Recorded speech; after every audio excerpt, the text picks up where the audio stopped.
is going on? Ladies and gentlemen, it's your favorite podcast back here to talk to you about so many things, so many different stuff. Let's get right into the topics and let y'all know what we're discussing today. A lot has happened since our last episode. We're discussing, of course, the recent, how do you say this? Netflix being a pussy and backing out of this Warner Brothers Discovery bid. The Paramount deal. Netflix pussy. I was trying to put that in. I was like, Ted Sarandos hashtag bitch. Yeah, let's try to put that in terms of Ted Sarandos. That question. Ted Sarandos. No bitches, pussy. my future employer. He's gonna be my future employer one day. So I can't bro. Caught on camera. I'm gonna be on those Hulu originals, bro. Meanwhile, me on those Hulu originals, boy. King of Tubi TV, right I'm here. King of the vertical shorts, baby boy. Here we go. The Quibi, the vertical shorts. You know the ones that they show on God, TikTok? I missed that shit, bro. I missed that. They make vertical shorts. Nah, but they don't make Quibbies no more. They don't. They're not made for the vertical. Anyways, you know what else they make? About that. They make some bullshit like the God of War live action picture. The set picture that they've shown. I think we should also talk based on your name on the new Scream, the new Scary Movie trailer. Yeah. Did y'all not read Did y'all not read the docket? I have all this stuff outlined right now. It's all in there. My bad. And then also the BAFTAs. The BAFTAs. We're talking award shows recap and the BAFTAs Actors Award. And the Actors Awards recap. Yep. So we'll start at the top with the news, and get right through that. There's not a lot of news today, so we'll just kind of tear through it, you know. So Cinestro News Network. We're working on it. Network. We'll get a song. Oh my goodness, let's talk about it. So I'll start this off. I know it's kind of a sadder topic. I want to start this off first so I can get my feelings out. Bruce Campbell recently revealed he's been diagnosed with cancer. Yeah, today. And I don't know, man. In this society, we just watched the actor awards last night, and we watched like this. Every award show does an in memoriam, and everyone's like, "Oh, you look at these actors, you think that it's just timeless. They're going to be there forever." So whenever an actor passes, it reminds you that, hey, they are a human being just like you. They're a person just like you. Everyone has to face their mortality at some point. But like when you build a connection with an actor, with someone who's telling you this story and bringing characters to life, you feel something even deeper when they pass like that. So watching the in memoriam and then waking up and seeing that message about Bruce Campbell having being diagnosed with cancer, is like, dang, it's like a really sobering, somber moment. So yeah, I'm wishing him all the best during this time. I could list off all his movies and performances. I think my first Bruce Campbell movie that I ever saw him in was Spider-Man from Raimi, and then that's what set me on the path to just watch all his other stuff. He's a great actor, a great dude. I'm praying for you, man. Wishing you the best. An iconic man in his own hard right, to hear and see, regardless of his performances. Yeah, very iconic. Really good dude. Really good dude. Yeah, and it's really sad. We'll be praying for him. But I think this is one of the things. It's kind of how he handled kind of like the diagnosis and the message that he put out. Right, that he's talking about how it's not curable, but it is treatable. But he was also, saying stuff like, my plan is to get as well as I possibly can over the summer, so I can tour with my new movie. There's several cons this year that I have to cancel, big regrets, but treatment needs and professional obligations don't always go hand in hand. So it's like he's being very kind of like. What's it called? Very forthright and pragmatic and honest, but also there's a sense of like hopefulness and that I'm gonna try to get better this summer so that I can promote this new movie that I'm in and just kind of keep working on it. And so there's something kind of like, as cheesy and as corny as it sounds, like really like brave about how he's kind of handled like and decided to kind of tackle this situation head on, despite this less than stellar diagnosis. Ideal, exactly. And just really, I really like how he ended it. Fear not, I am a tough old son of a bitch, and I have a great support. So I expect to be around for a while. There's that sense of like hopefulness and kind of like, this little I don't know. I just think it's very sweet, and despite the kind of the dire situation in which it was released, and so I'm just wishing him the best, and I'm wishing him a speedy recovery and stuff, and I'm sure he doesn't need our support, but it's it's sad to hear and see that, and so I do wish him the best. And it also man, with Eric on the heels of Eric Dane and Catherine O'Hara as well. Yeah, it's like Robert Duvall, Robert Redford. Yeah, Robert Duvall, Robert Redford. You got to remember too, like in America, any type of diagnosis is serious because we have a shit healthcare.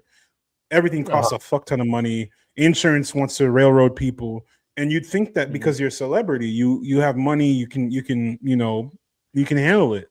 You can bypass. Eric Dane depleted all his funds during his time with ALS, and you saw how fast it progressed from last year to this year. Literally a year, and he's gone. So it's just, I'm like I said, I'm all my thoughts, positive energy, positive thoughts. I'm praying for him. We love you, Bruce. Your support you have our support. And I think there's something kind of sobering. Please just take care of yourself. I think there's something kind of sobering about that too, as well. It's like, damn, because you hold these people up on a pedestal, and you're like, oh wow, there are these titans, these titans, these great mythical beings, and then it's like, damn, but they also get cancer and ALS, and then they die.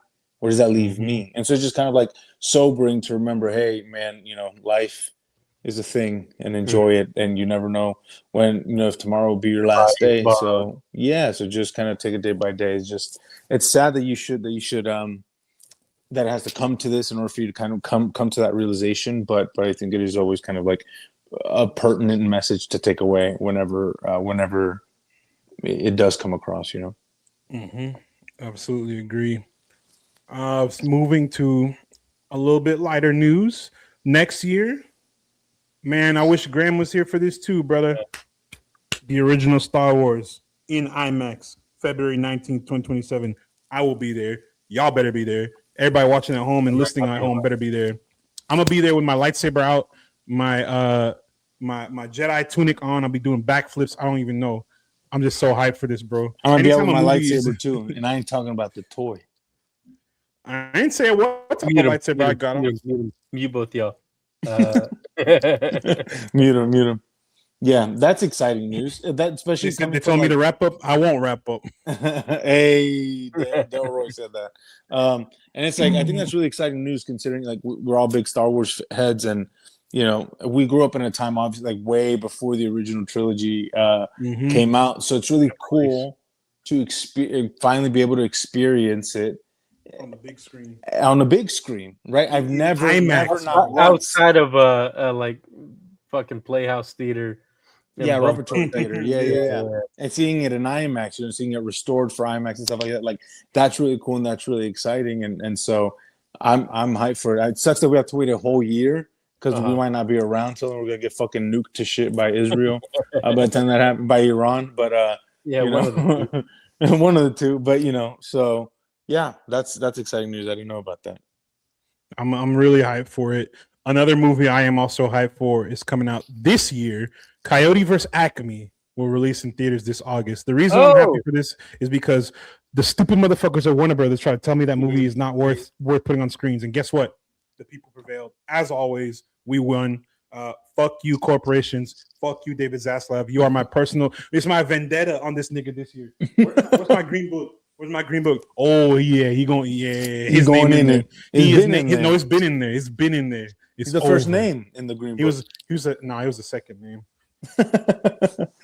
But yeah, first name versus Acme. It went through a lot of like hell. Warner Bros. Was like, we're not releasing it. It's not going to come out. Then I think they went to court and they sued for the right to like release it. They finally got the rights back, the filmmakers, and they're releasing it through a small. Was it Ketchup Studios? I think is distributing it. A very small like kind of distribution arm, but people who have seen it are like, this is incredible. It's got like a very like a Who Framed Roger Rabbit kind of feel to it is what a lot of people are comparing it to. And so there's just a lot of uproar, I think, from a lot of like fans of Looney Tunes and just fans of movies in general who are like, why are you keeping this from us, right? So many people work tirelessly and really hard. I mean, and And it was at that. But this came out at that time when Warner Brothers was just like canceling all this shit. They canceled the Batgirl by Alil and Bilal, and then they canceled. Is a stupid move considering how good Bad Boys was. Exactly, and how excellent that film was. And so this was just another one of the victims in that kind of like fire sale that you know Zaslav was trying to consolidate as much debt as possible, and you know do all that bullshit. So it's really. I'm really happy to see that one of the movies survived and is gonna finally see the light of day. And if it's good and people love it, it'll just be a fucking slap in the face to Warner Brothers on top of everything else. And especially with what's going on right now. Exactly, especially with what's going on right now. So that's, you know, I'm excited for it. I love it. I was just talking to Taylor about this actually. I think we need more comedies in theaters, and so it's good that's the thing. Yeah. And speaking of comedies, brother, nice segue. A little trailer dropped today. A little trailer dropped today. A scary trailer, for that matter. We're talking about the new Scary Movie trailer that we just saw. And there's a little bit of a mixed reaction here and there, but I think for overall, we're kind of on the more so excited side to see what happens here. This is the first Warner Brothers. Jesus Christ, that's been on my mind heavy. This is the first scary movie since, oh my God, Scary Movie 2 that the Wayans brothers have directly had worked on. Yeah. So I'm excited to see it. Hence the name, Blacks Be Wayans. Hey y'all, please like merge me into y'all's family. Like adopt me. let me be in there just a little bit. Like let me show up for the cookouts. Couple movies. I think back home. One of the only dark skinned Wayans. No, dark skinned Wayans, bro. Not light skin, medium. Skin. I'm light skinned Wayans. I keep kind of like flip flopping on my excitement for this movie. One, because I think I was the perfect age to watch those movies, right? A young man, impressionable, growing up in the 2000s. Like the scary movies were like they like cultivated a comedic taste in many a young man. And I was the wrong age. Exactly. They cultivated many comedic. And so I think I do honestly think that those two movies, those first two scary movies, are certified not only hood classics, 5-star masterpieces. You know, I think they're like, I do legit think that they're incredible pieces of like comedic filmmaking. And so, and the genre that it spawned too. Think about how many other movies. The spoof. I think the spoof movies they've spawned are one of the worst things that's come out of those movies. Wait. Those movies are atrocious. Thank you. Epic movie was so fucking funny. They're bad. They're horrific. I don't care. No, we're not talking about if they're good. Are they funny? Yes. They're stupid as fuck. Yes. They're so funny. And so my thing is like, I'm really excited for it because like we'd mentioned earlier, you know, I think the industry is ripe for these kinds of movies. We knew that people really liked The Naked Gun. It was a relative success. Like people are really kind of yearning for these types of films. And so I think that this is the perfect time. Like there's so much has happened in Black cinema since Scary Movie 1 and 2. So they have a lot to pick from. And you can see that in the trailer, Sinners. So the Scary Movie, exactly. So it's like, you know, I think it's a really good time for them to drop this. And so I'm really excited because I love the Wayans brothers. I love these movies. But then I come up with that friend that's too woke kind of bullshit. And I'm just like, man, you know, the sensibilities, right, around a lot of the things that the Wayans brothers brand of humor have really kind of shifted, you know, and so it'll be really interesting to see how audiences receive it, right? Because I think we're much more sensitive to a lot of the language and the humor that was very popular back in the day, and it seems like the Wayans brothers comedy hasn't evolved with the times, and that's not necessarily a bad thing. Maybe that's good. Maybe that's what we need. But knowing the Wayans brother, or at least one Wayans brother, their politics, I don't think that these movies, if they are a little bit offensive, I don't think that they're going to be in bad taste. I think it's okay to joke about anything. Yeah, so long as it's funny. And I think the Wayans brothers are funny. And if you're coming from a good place, right? Like if you're coming from not a place of punching down. Yeah, like in the, and we talked about this in the group chat, right? Like the trailer has a, oh my, he stabbed her joke. And she says, my pronouns are they, them. He stabbed them. And, you know, pronoun jokes can be a little bit hacky and a little bit kind of like, we get it. The important part is it's played for a joke. I don't think it's a commentary on anything. Of course. It's just funny. And it's what we were saying. And it's what we were saying. What I mentioned in the group chat also is that Marlon Wayans has a trans child, like a trans kid, right? So and he's talked a lot about like his public, you know, kind of his struggles with that and trying to overcome it and his eventual acceptance of this kid. And, you know, so it's like, so I know that it's not coming from a place of like malicious intent. And I also mentioned in the group chat, like, I know some mechanic keeps fucking up. I also mentioned in the group chat how I think I think people are scared. People are scared to laugh at things and joke about things and make fun of things. And so maybe, you know, maybe this is a good thing. Maybe the Wayans brothers and Scary Movie will kind of show people, oh, that's a little fucked up and kind of edgy and makes me a little bit uncomfortable because, you know, like I said, our politics have kind of like progressed thankfully since then. Right. But that was funny and it made me laugh. And that doesn't make me a bad person, you know, and maybe that'll kind of shift the way that comedy is. Because like David made a really good point. He said, I don't always want clever, smart comedy. Sometimes I want something that's just fucking stupid and funny and is a good time, you know? And so, yeah.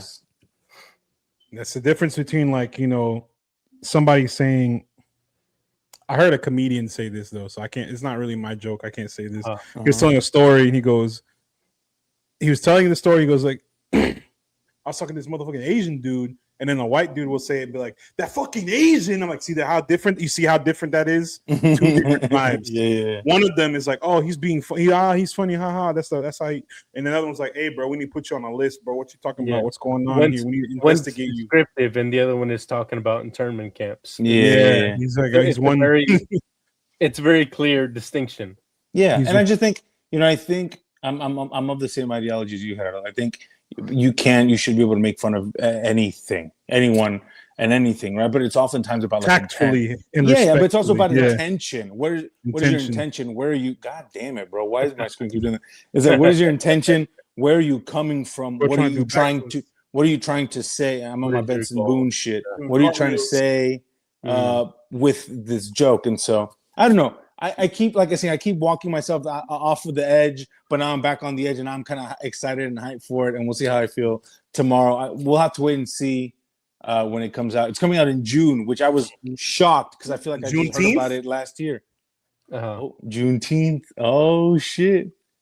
Let me cook. But then again, here's the thing about the Wayans. Then they also make dog shit movies like A Haunted House, which is atrocious. Whoa! It's not good.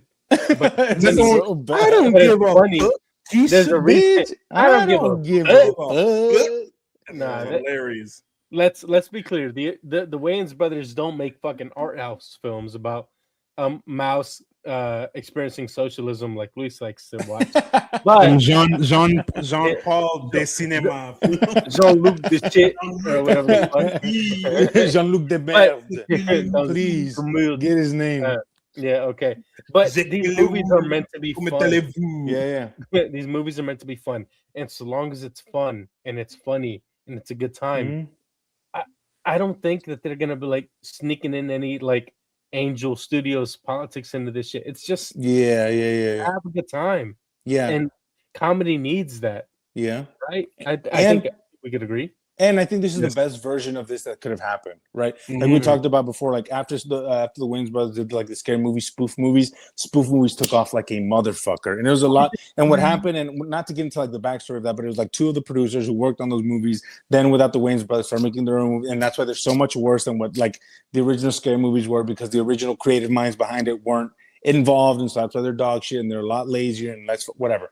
You ain't shifting like me. So it's like, and so, you know, so it's like, so it's good to see that, like kind of the OGs, that the Wayans brothers are involved, and they're the like, this is the best possible version of this that I think we could have gotten. And so that makes me like also like, okay, yeah, fuck it. If anyone were to make this and anybody were to just kind of like bring this kind of like comedy back to the mainstream, or back into movie theaters, I'm glad it's them as opposed to some cheap knockoff, you know? Yeah, some dumb producer doing some bullshit. I control my language there, but yeah. Thank you. Yeah. You're not in a scary movie, bro. You can't. You gotta drop slurs, brother. And speaking of new versions, Speaking of slurs, not yet. Wrong segue. Speaking of new versions of something old, something that we've seen before, there is a new God of War game in development, but Kratos will not be the main protagonist. His second Allegedly. wife, Faye, will be.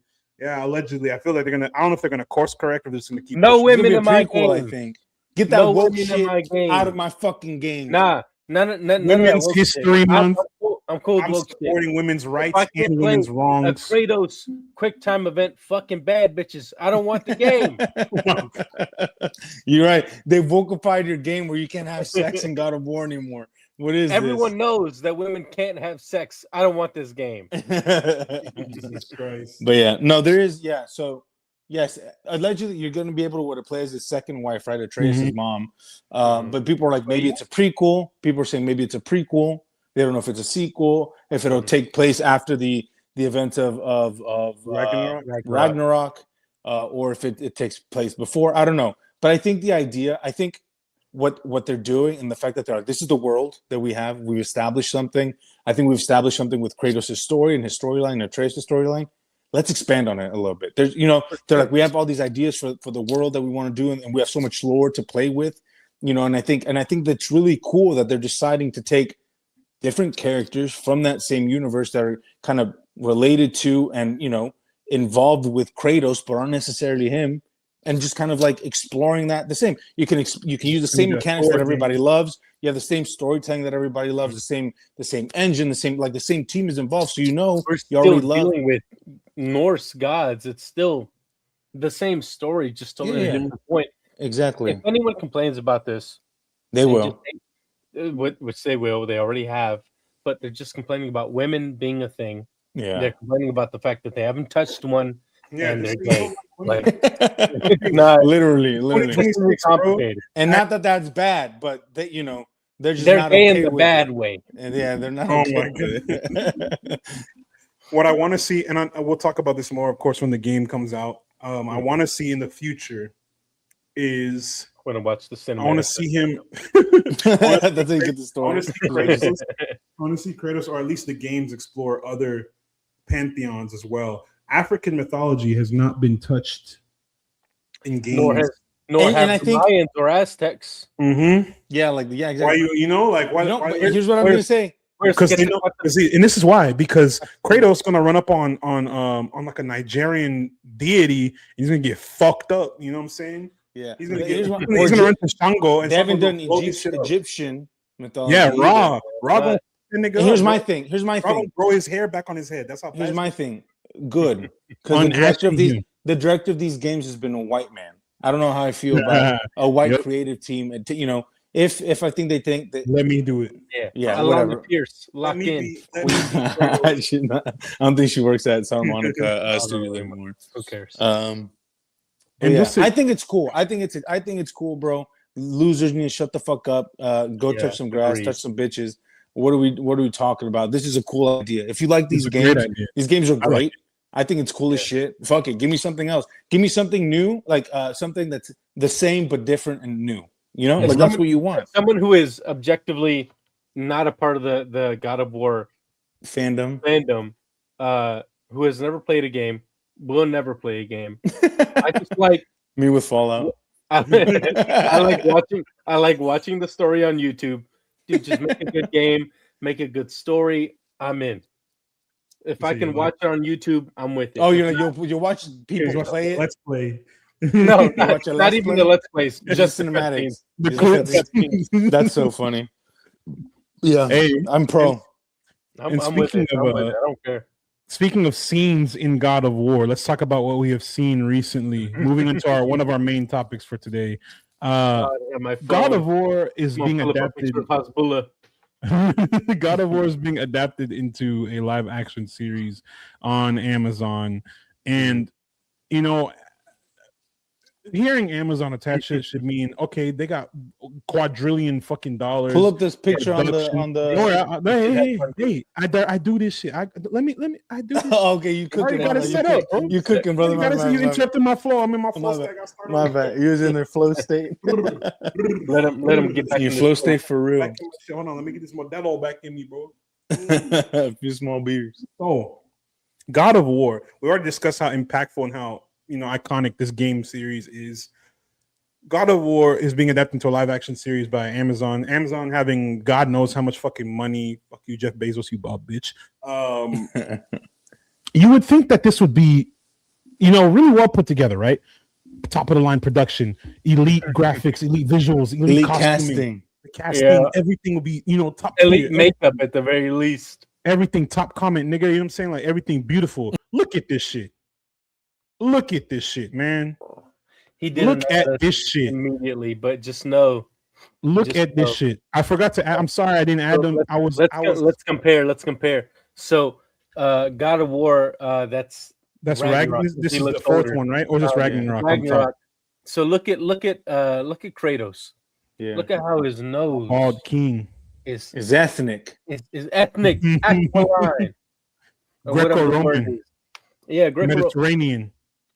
Kratos should be played, and maybe this is controversial, not by a fucking white dude, not by a guy who plays the Viking in a show.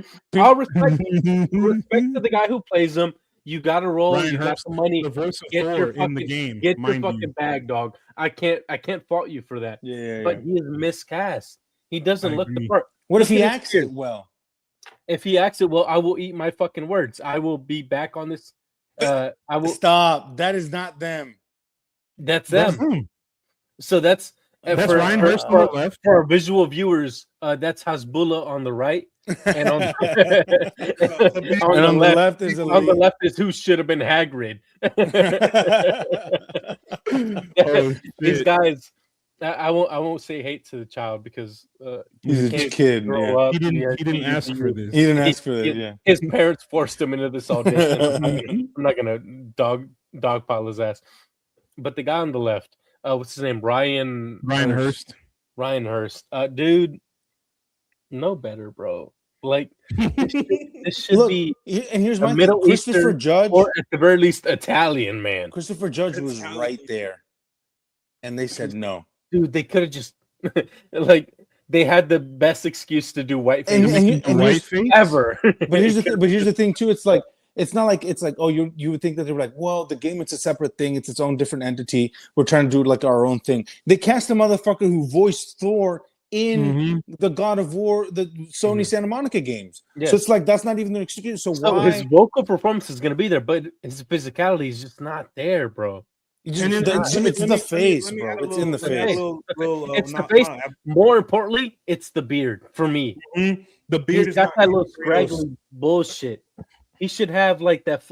Like you could have just shaved him and put that glued that bullshit down, or that little you know what I'm saying? Yeah, I know that glue that they do in fucking shows and it looks like shit. It would look good on him because Kratos should have that full fucking that big bullshit on his face. He's just got that. He's got that he needs that Triple H beard. He needs that Triple H beard. He got the Yakubian features, bro, and it's not hitting, bro. It's not hitting. That Goyim face. Chronology. He's saying the wrong words. Goyim? No, bro. He's got the other one. What? Yeah. Don't say it. You don't want to say it? We're not saying it. Don't say it. We'll cut it out. We'll cut it out. We agree? No, don't say it. No. I don't have to cut that beautiful beard. No, it's just and I know it's early, so this is just our initial reaction because we've seen what Kratos looks like for all these years. It's just the expectation with Amazon. I've been let down by Amazon too many times, man. I don't care. I'm very also Ryan Graham say left and right that Fallout's good. I have been so good led astray by Amazon that I don't give a fuck because they haven't cast anyone who couldn't be recast. You cannot recast the Lone Wanderer. You cannot recast the Courier. you cannot cast Caesar, but they cast people who like or whatever. It's fine. They can look a little different so long as they get the character right. If Ryan Hurst gets the character right, I'll forgive him for looking stupid. But he looks like a fucking porn parody, bro. He does look like a porn I've parody. seen those videos. I've watched them to completion. He looks just like him. Jesus Christ. And here's the thing too. Something that's also really strange. Ryan Hurst, didn't he post on Instagram like, So don't believe everything you see? I was like, are you sure? huh? So you mean to tell me when I logged in on our official Twitter page, that's Cinestro Core. When I logged into our Twitter page and I saw Amazon and Sony tweeting this, the official Amazon account posted this shit. This is an AI motherfucker. You know how much money them niggas have, bro. I swear to God, on everything. When I saw this picture at first, I thought it was AI. I did too. Let me just quickly say to Ryan Hurst, I love his performance as Thor. He is he's incredible. He's so fucking good. This is coming as someone who hasn't played the game, who has only seen the cutscenes and has only heard his voice and the mocap that he did. Because it's important to state, he did the mocap. Yes, he was an actor. Yes, he wasn't just in a booth saying some bullshit. He was there. He was physically there. I don't think he's the right guy for this. With all the respect in my heart in the world, I don't think he's the right cast for Kratos. I would have been so much happier if they had just been like, hey, he's Thor again. I'd be like, yes, he's that guy. He has the exact level of gravitas. He has the fucking build for it. Yeah. He's not right for Kratos in my eyes. If he proves me wrong, great. We'll eat our words, but I'll eat the fuck out of my words because I'm like, oh, great, we have another new show to watch, and I'll love it. But so far, this one still, I'm just like, I'm not seeing it. No, I'm not seeing it. And before people shit on us for saying that Kratos should have been a black guy, I know he's Greek. Shut the fuck up. He's more ethnic. He's more ethnic than whatever the fuck this. Hey, nah, fuck Rhode that. Island motherfucker. You know who else is Greek? You know who else is Greek? Giannis Antetokounmpo. There you go. Yeah, him, them. I won. They, them. That's all I'm gonna leave. That's all I'm gonna leave it at. That's all I'm gonna leave it at. So, but look, I just see how this shit goes. Benefit of the doubt, bro. Maybe the picture's not graded, color graded correctly. And like Gerardo said, he's a great actor. Maybe once we watch it, he's really got the characterization down. He's incredible. We'll lead our fucking words. Great. We want to be wrong about this. Can I say something real quick? Yeah. Maybe it's a Pedro Pascal situation because me and Luis, we're Hispanic. We love to see. We're like, yes. Me too. What you talking about? Right. Yeah. But we're like, yeah. But we're like, Joel can be Hispanic. It's fine. Whatever. Maybe it's a Pedro Pascal situation where his race transcends the role, right? Yeah. But so far, all we've seen is a still, and he doesn't look like him. Maybe I'm wrong.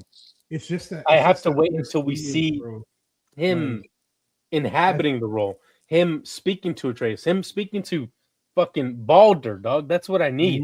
Another. Here we go. Great segue. You know who the fuck they cast as Baldur? We already talked about that. Yeah, Ed Screen. Ed Screen, stinky ass. I fucking hate that guy. Yeah, we talked about it. It should have been. Let me not say I hate that guy. Stefan. I think he's not.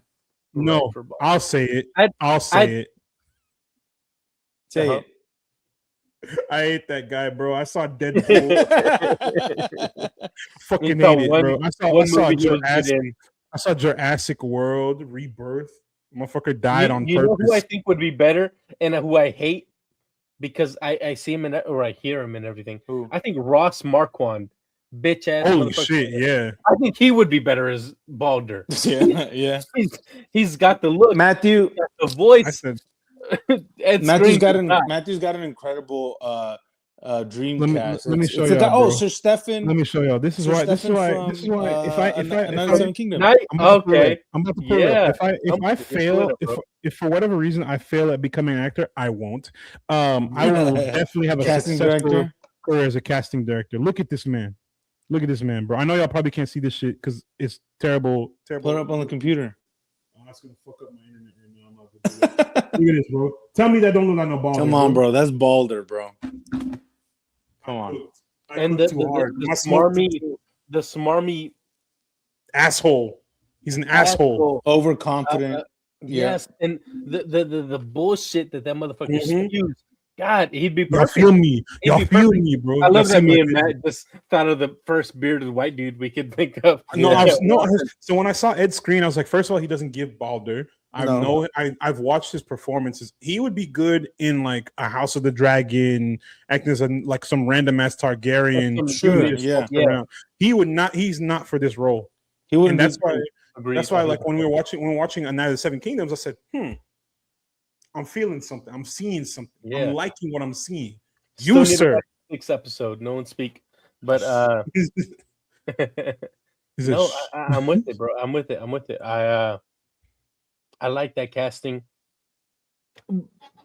All that said, this is the casting we got. And we'll see. Let's hope that Ed Skrein can pull some bullshit out his ass because he's bullshitting everything else. And, we will see. He's so mid, bro. He's so mediocre. He's hot. Ed Skrein, I love you, dude. You're a hot guy. You pull off the ball like no one else. Like you look like young Jason Statham. But dude, you need to lock in. Take some classes, dog. Yeah. You got you're too rich and famous to not be taking acting classes. What are we doing? Too famous. You're too hot to not advance your craft. You know what I mean? And Paul Anthony Kelly, you too, motherfucker. Lock in. Before you're talking about Batman. No, man. Listen. Don't cast that was that. Listen. I saw we're just gonna skip over that. We're gonna skip over it. Saw the clips. I horrible. I had to sit. Luis sent it to the chat, and I was in the middle of I was thinking it was in the middle of work. I watched it. Derailment, by the way. We're gonna talk about this real quick, and we're gonna move on because I can't let this one slide, bro. How can you let me? How can you let us champion you like this, bro? How can you look like that? You look like Batman, dead ass. You look like Bruce Wayne, and you act like a fucking wet napkin. What is this? Who's the brunette from Heated Rivalry? No, Hudson Williams. Hudson Williams. Yeah, hire Hudson. Fuck it. He's dog shit, but he's less dog shit. I would rather than that other guy. I would rather Glass. Hudson or Brandon Sklenar as Batman. Hudson. Bullet to the head. Nuke us. Trying to nuke our shit, bro. Right now. I'm gonna send myself to Bruce Wayne's parents before I watch that shit, dog. Fuck that. But it's unfortunate to see something like that. Like to see someone that you're expecting something good to happen, and it's not good.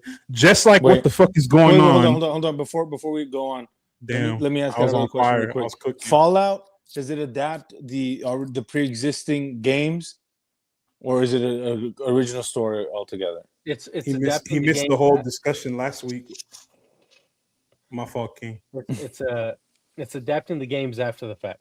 So your headcanon can or maybe won't be canon. I like it because there's wiggle room. Mm-hmm. Yeah, your courier might have sided with the Legion, but that doesn't necessarily mean the Legion won. You know what I mean? Or he might have sided with the NCR. That doesn't mean they won. It's these words mean nothing to me. I get what you're saying. It means shit to me. Right now. So is the show then solidifying like what the true story is? No, that's what I like about it because it can be like your headcanon when you play the game. I always play the game independent, whatever. Yeah, it can still fit in within the story that's being told in Fallout. Right, it can exist simultaneously alongside your story. It's its own thing. Because at the end, like to put it briefly, the courier, which is your playable character in New Vegas, which is where the Fallout takes place. Yeah, at least in the second season. It takes place after. Like 15 years after, so any number of things could have happened because the game like a month, 2 months, whatever. It's your decision. Right. But okay, it's its own thing. Got it. Right. And the problem we're seeing with like God of War and fucking Last of Us, it's a direct adaptation. That's how and that's so much harder. and that's what So much harder. that's why I was asking. I was like, because we know, you guys sing Fallout's praises. You guys are like, Amazon's the greatest thing since sliced bread because the show's so good. So I was like, and I know Kyle MacLachlan, and I know a lot of people are like, well, we should extend the same kind of like grace to God of War. And I was like, but I think it's a different I think direct adaptation. I think from an adaptive adaptation perspective, it's a totally different ball game. I think you have dog. It's a different dog because you it is a direct adaptation. You have to hold it at the same level you hold The Last of Us, which is a direct adaptation. The first season was great. The second season was iffy. At best.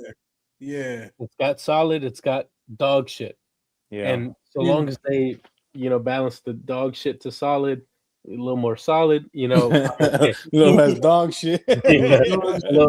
Since we're discussing Kratos on screen too long, I'll be all right. Or Atreus. I'm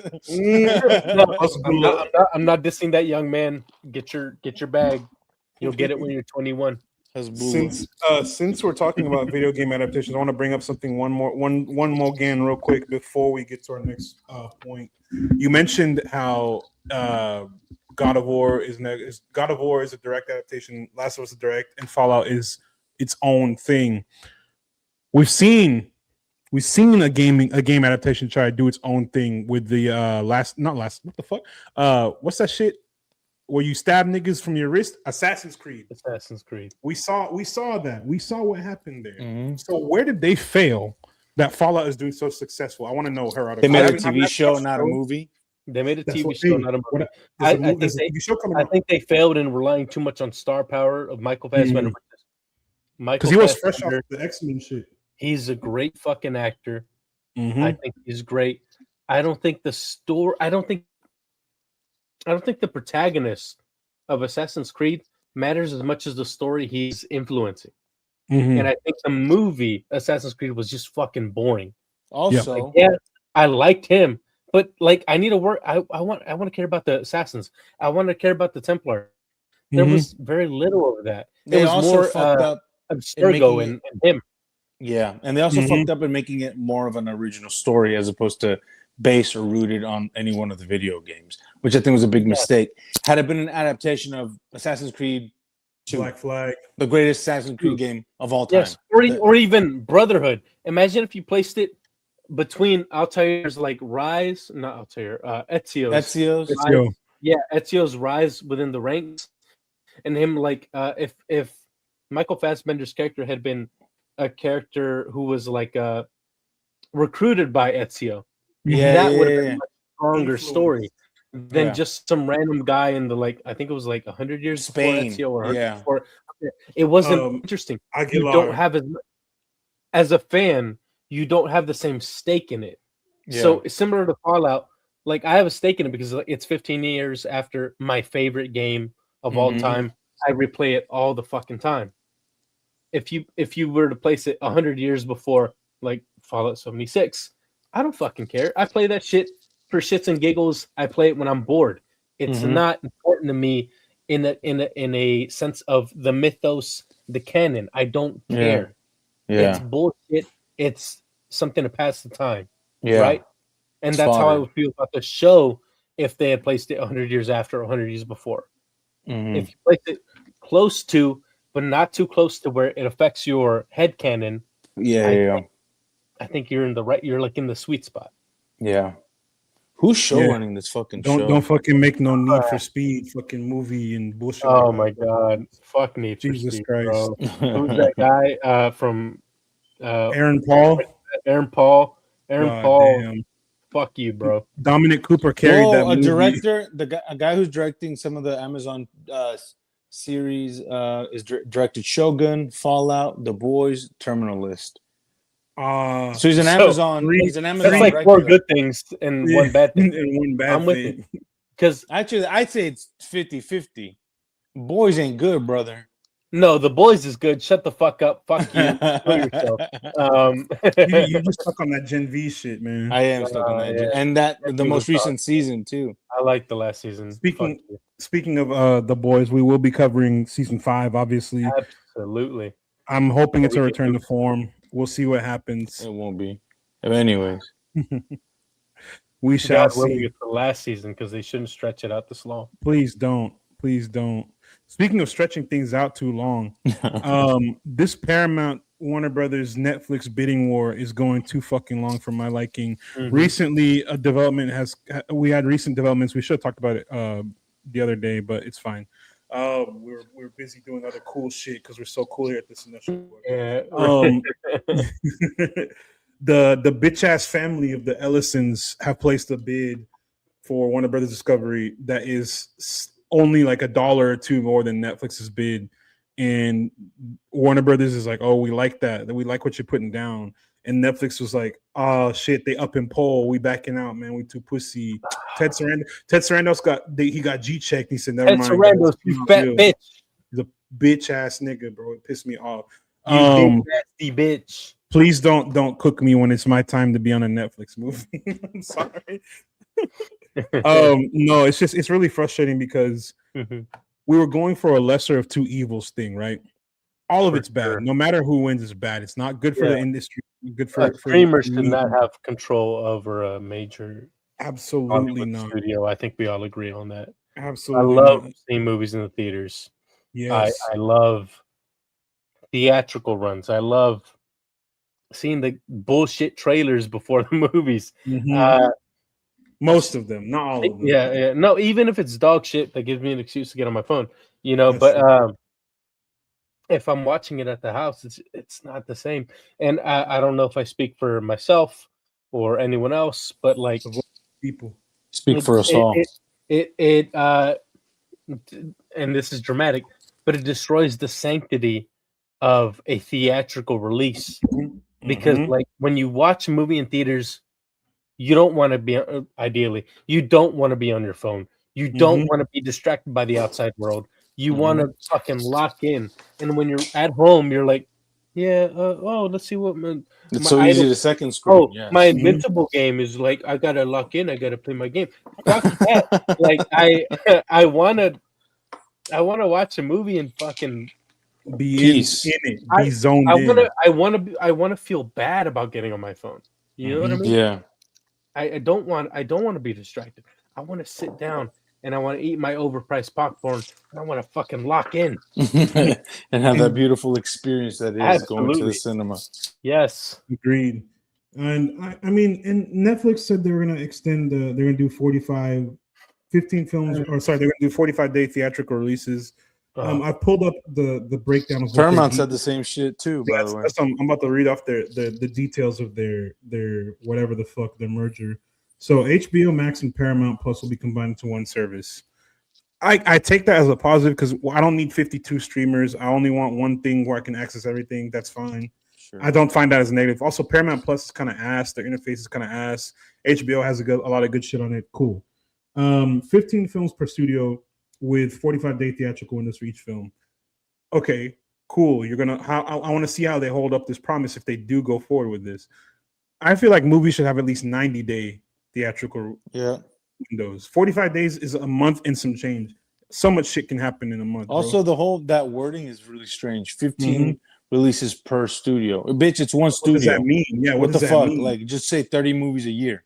Exactly. Why is it 15 Warner Brothers? I guess that's important because when it comes to the structuring of the company, if they're going to keep Pam DeLuca and the motherfuckers who run the film studio of Warner Brothers, and then they keep the person who's running the film studio of Paramount, I think it is important then, right? Because you can say, okay, you guys are still in charge of the Warner Brothers studio, the movies, release the movies because they're the taste makers. They're the ones who cultivate the taste in the company, right? So if Pam and the other guy who run the Warner Brothers, who've been on a heater, this past They've couple of been years. diabolical run. He might want to keep them. He's like, okay, well, I'll let the Paramount guy also keep his job, and then we'll let them do their own thing because they have different tastes, they have different visions, they have different goals for what they want to achieve with the movies that they release. So I guess it is important in that sense, so you can differentiate which studio is releasing what, and so who the creative figureheads are in charge of whether a movie is a hit or not. And here's where it gets a little bit dicey. This is where AZ would do his little financial breakdown. Merged company will have approximately $79 billion in debt. How are you niggas broke as fuck? Well, Warner Brothers is in debt. $79 billion. Hold on, I said million, billion with a B. Yeah. A billion with a B, dog. This sauce is You know what that love. means? God dang, man. You know what that means, though, right? That means that they're gonna Broke ass niggas, bro. They're gonna gonna start laying fire. people They're off. gonna start laying people off. That's the next the next point. $6 billion in cost cutting, including and it says consolidating on tech infrastructure, real estate, corporate overheads, and more. That and more means people are gonna lose their jobs. Real estate. You know what that means? They're gonna sell either the Warner Brother tower, lot or the Paramount lot, Mhm. which are iconic. And can you imagine selling the fucking Warner Brothers lot, which is iconic, all the fucking history that's been there for a century, for some fucking condos, bro, or some goddamn parking.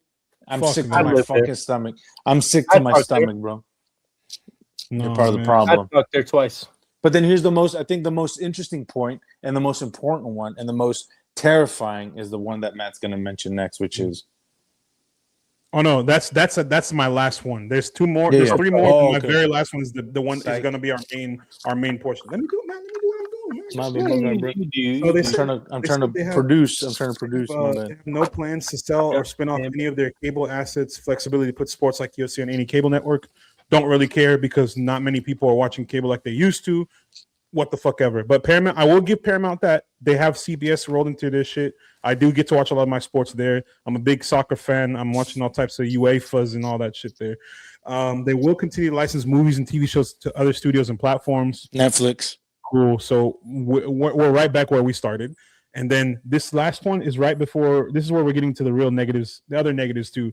Yeah. AI will be a quote unquote tool for artists, but never a replacement for storytellers. Don't fucking lie to me. I know what's about to happen. Yeah, man. Anytime I see David Ellison, I just be like, "Shut up, bitch! Shut the fuck up, nigga. Sick of you, bro. Bitch ass nigga, looking like that with that fake ass tan and fake white teeth. Wow, punching the jaw. Sick of niggas like this. Fuck ass veneers. And he bald. Your future boss, brother. If that, we're gonna see. But the worst. Let me pull it up because I had it on my thing earlier. I think this is honestly. I know we had talked before about like how we're like, oh, Netflix is gonna win Warner Brothers. How this is bad for cinema.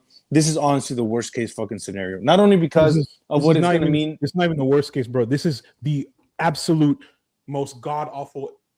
I can't even imagine something like this. Not only because it's like bad for obviously like movies going forward, and obviously like people who love that shit. This is like not good. Consolidation and monopolization of any industry is never good. But it's also the Ellison's proximity to fascists that run this country and to Donald Trump, and that's horrific. And the fact that they're going to own CNN, CBS, CNN, HBO. You already said CNN. Fuck, I ran out. TikTok.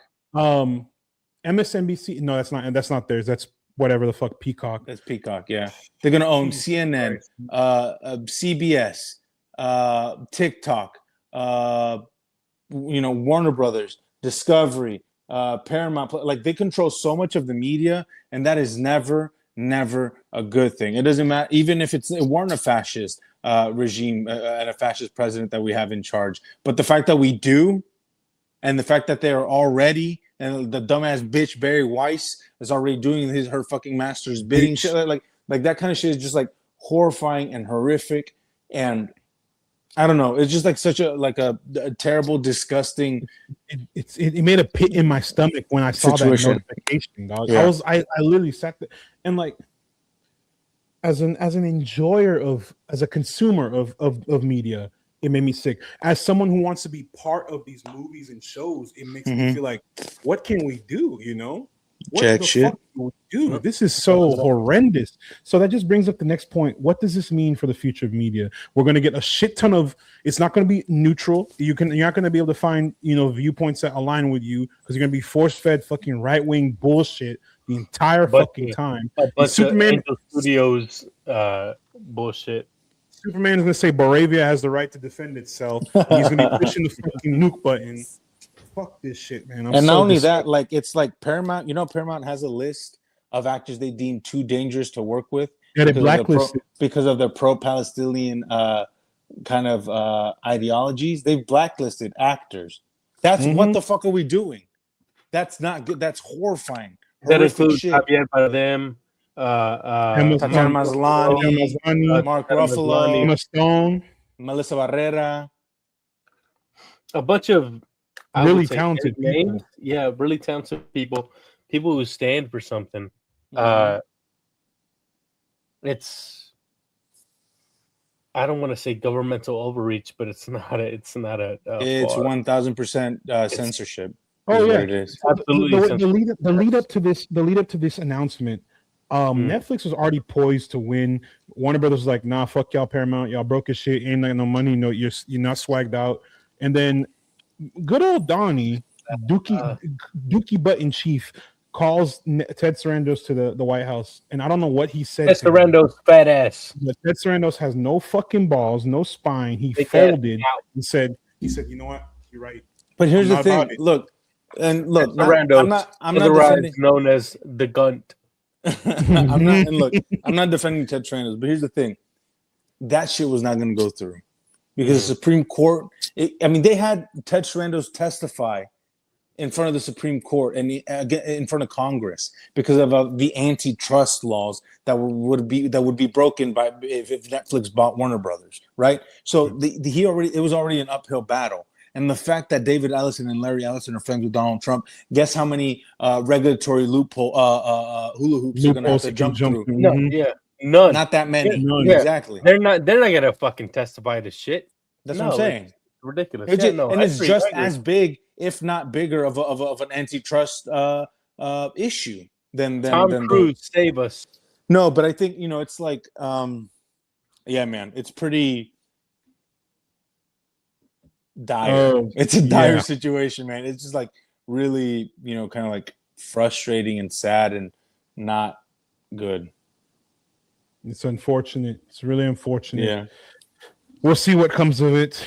I'm all around disgusted and completely let down. We'll see what happens. As an actor, I want to see everyone have a chance to shine. And we got to see the stars shine the other night at the 2026 Actor Awards. It was really incredible getting to see that live on the flicks. Thanks to all the people who joined our stream. Yeah, dude. Thank you everyone who joined the freaking stream. That was crazy. It was cool. You got the invite link. You were yeah. No, with excuses. Excuses, brother. I was busy. We'll leave it at that. He was locked in. We'll leave it at that, brother. I was. Oh no, they were locked in.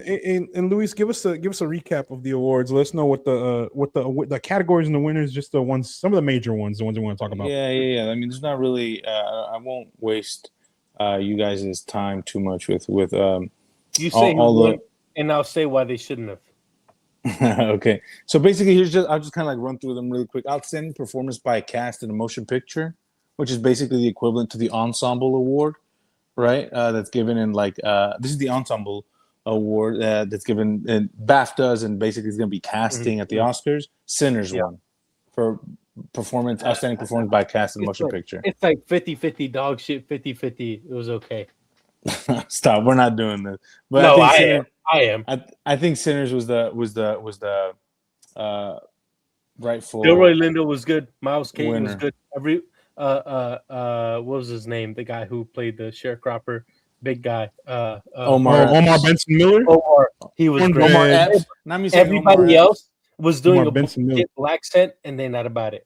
Yeah. Here's I think what's her name? Aquafina. Here's I think the most important win. win of the night that I think was really like a bit of a Cinestro. surprise, and it's the outstanding performance by a male actor in a leading role, and that went to Michael B. Jordan. Regardless Let me of get how some you claps in the feel, chat. Let me get some Yeah, claps in the regardless go chat. ahead. of, Yeah, go ahead. Let me get some claps in the chat. Yeah, go ahead. I can't hear it. Is it still playing? Wait. Okay, go. Why is it so delayed? Okay. You have to talk to. It's so delayed. Oh, we'll play twice. We'll play twice. Regardless of how you feel, I think about Michael B. Jordan and his performance and whether it was deserved it wasn't. of the win or not. I think what's really important and what's most important is that Timothy Chalamet lost, and that to me is the Completely important fair. part. Completely fair. I think that's the important thing. And I think now Jesse Plemons. what a lot of people are saying, yeah, it should have been Jesse Plemons, but what a lot of people are saying is that now it seems like it's between Michael B. Jordan and Wagner Moura to win the Oscar. Come on, bro. But some people are also saying that Timothy Chalamet is still in the race. You know, he didn't win the SAG, so he's going to win the Oscar. Last year he won the SAG and he didn't win the Oscar.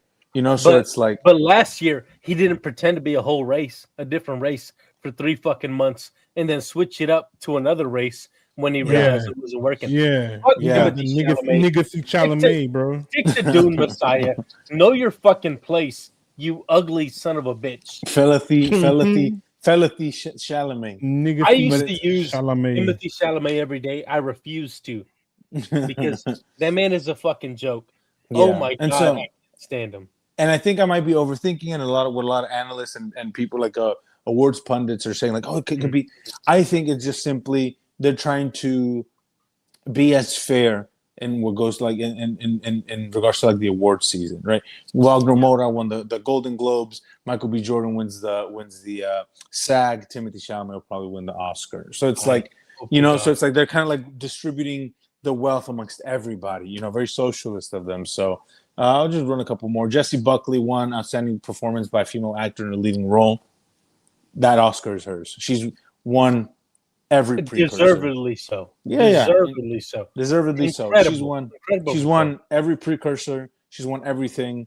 I mean, just put that Oscar on her name on that Oscar right now. And just just ship it to her because that's a easy dub. Yeah, supporting role, Sean Penn. One for One Battle After Another. It was really fucking good. Yeah. I can't even remember another supporting nominee because he was like yes, I hate Sean Penn. He's a dumb son of a bitch. But too woke for you? No, not too woke, not woke enough.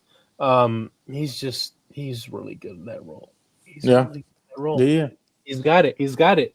Whatever is, he's got it. He's gonna win his third Oscar, I think. Oh, I'd be okay with it. Here's another one that I think is kind of indicative or pretty like will kind of let us know how the Oscars will play out. Outstanding performance by a female actor in a supporting role, Amy Madigan for Weapons. No.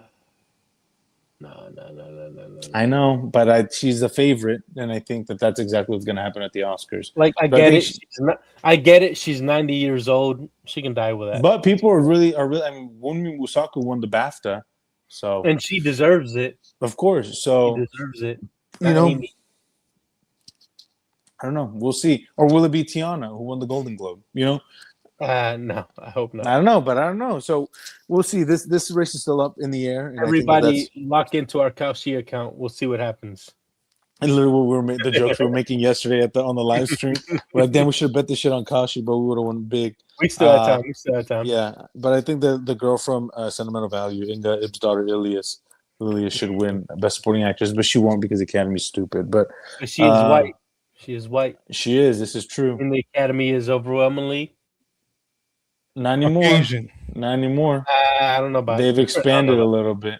And then we don't even talk about the TV wins. That doesn't really matter. Yeah, it doesn't really matter to me. Fuck you. The Pit won everything. The studio with Seth Rogen won everything. I can't. I haven't watched it. I can't. It's great. I'll give Seth Rogen his flowers, man. He's all around a great. Seth Rogen is that performer. Guy. He's great creative mind. He's a great dude. He seems like he'd be cool as fuck. Seth Rogen, please, I'm begging you, please drop by. We're gonna share some items together. We're gonna have a good time. We're gonna chill. Catherine O'Hara won Best Post- performance by a female posthumously. actor in a comedy series posthumously. And Seth Rogen went up there and gave a really beautiful It was speech beautiful. about It was her. so beautiful. And then fucking Noah Wiley talked for 30 minutes. God Like, damn, fuck that and he was like, Zionist I piece can. of shit. He said, I can be a doctor. Great, Man, but shut fuck up, that man. guy. And then Harrison Ford won a Lifetime Achievement Award. And a beautiful speech by him I as feel well. I feel weird about Lifetime Achievement Awards in general, but I think Yeah. watch his speech on YouTube. I think it Mhm. will make you emotional. I think because you like Harrison Ford, and I it's love- not, and it's Everyone we rarely see that side of him. And I thought Mhm. it was a beautiful speech, a very heartfelt speech, Send it like a in the very He it was teared really good. up. He teared up mid speech. Everybody in it the got to a speech is part. tearing up. Yeah, it got to the part where he was like, you know, this is my family. I found my family. I found my life. I found my calling, my purpose. And I think I said the same. I said this on the stream last night. Probably gonna get the words wrong, but everyone looks at acting and they're like, oh, you want to be an actor because you want to make money, you want to be famous, you want to do this, you want to do that. Yes, That's not what it's all about. I mean, yes, do. that That shit's is why I nice. do. That's just nice. That That's is just why. nice. Of course. Fuck the art. Fuck the craft. Artistry. What is that? What's a process? He said, craft me some money to my account. Craft that check. Craft me that check. Yeah. How about you No, but for real. process that money into my bank account, bitch? How about you process that? But, No, for real, he said that when he said that, I was like, that's what it's about, man. These stories, these movies that we love seeing, and that's something I said. That's something I want to be a part of. Yeah, making money and being known worldwide is cool, but like to have your legacy be even for 30 minutes on the screen, even for 10 minutes on the screen, you give it your all, and you're known for that role for the rest of your life. People will be talking about you long after you're gone.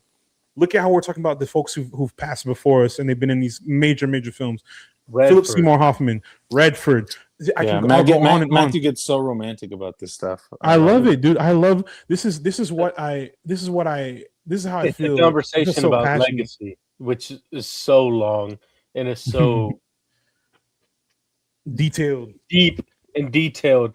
What? It can go on forever. A conversation about legacy. Oh, about legacy, yeah. And what is Yes, legacy? absolutely. Because it matters and to you. yeah, for sure.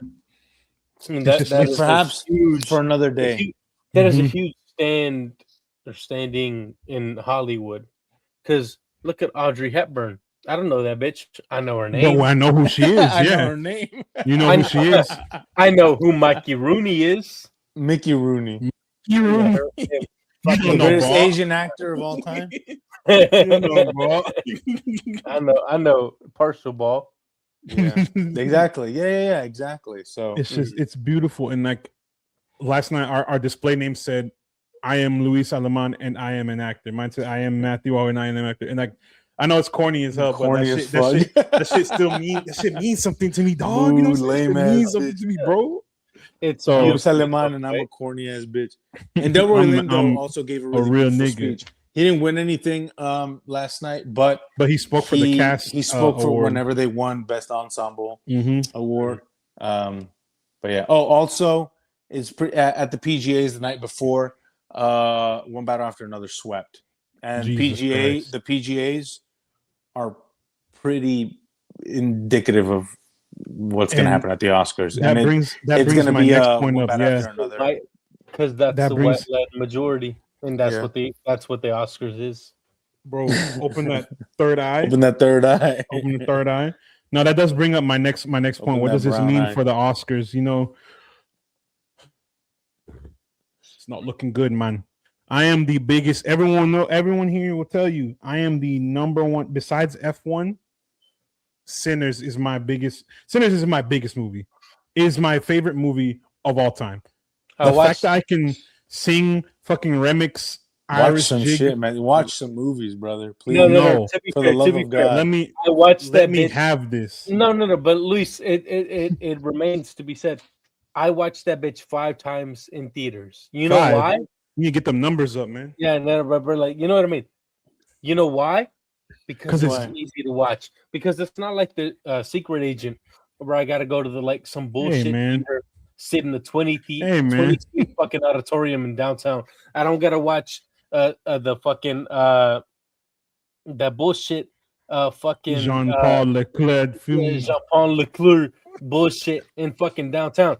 you can watch it wherever you were, and I think that's what matters. It is a Accessibility. accessibility, and it is Fuck accessibility, bitch. Access these fucking nuts, bitch. How about that? it's a populist.